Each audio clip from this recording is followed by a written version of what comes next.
Tá géarchéim bheith agsúlachta agus éráide os ar cóir, agus tá sé ríthbhairteach go nach níimiid tábhacht na bheith agsúlacht.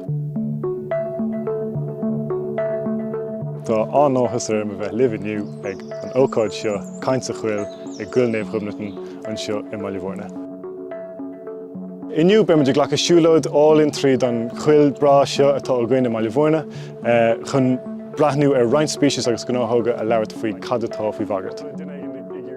Le linn an siúlóid beidh deise gurn labhairt faoi na dúchasach atá roin agus conas is féidir an taú le craobhnú na bith agsúlachta.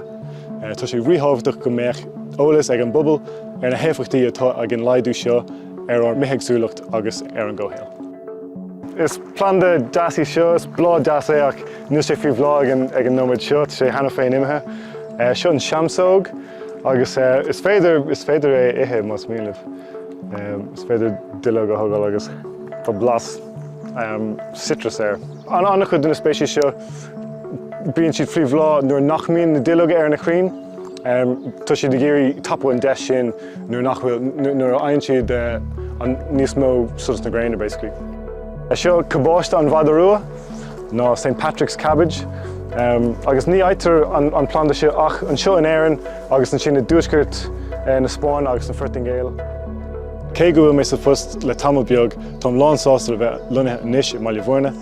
Is ort bhreá beo é mar sráidbhaile Gaeltachta agus tá an Choill áling seo os ar gcóir ag tuairt 10 iontach dom gá faisnatá a gom a chuir le chéile.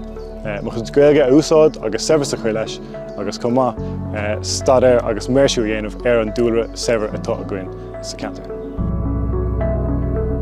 So is é seo an sútalún bréige, breithin sé annach cosú leis an sútalún ach ní aon sé an tuirthe ach mór an tré.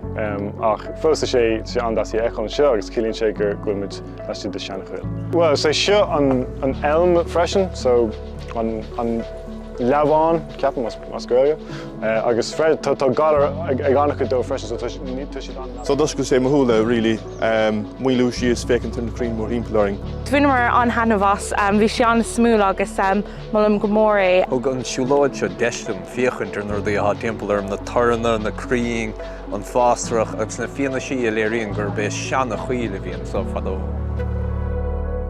Tású go bhain sibh taithne bas an siúlóid seo an Caint Choill agus inis nuair tá ag siúl tríd Choill éigean gur féidir leat cúpla spéisiús plandaí agus crainn níos mó eicáil agus a ahand agus níos mó tuiscint a bheith agat ar an eicicóras seo atá a gcuin. Tá sé cos ever. All right.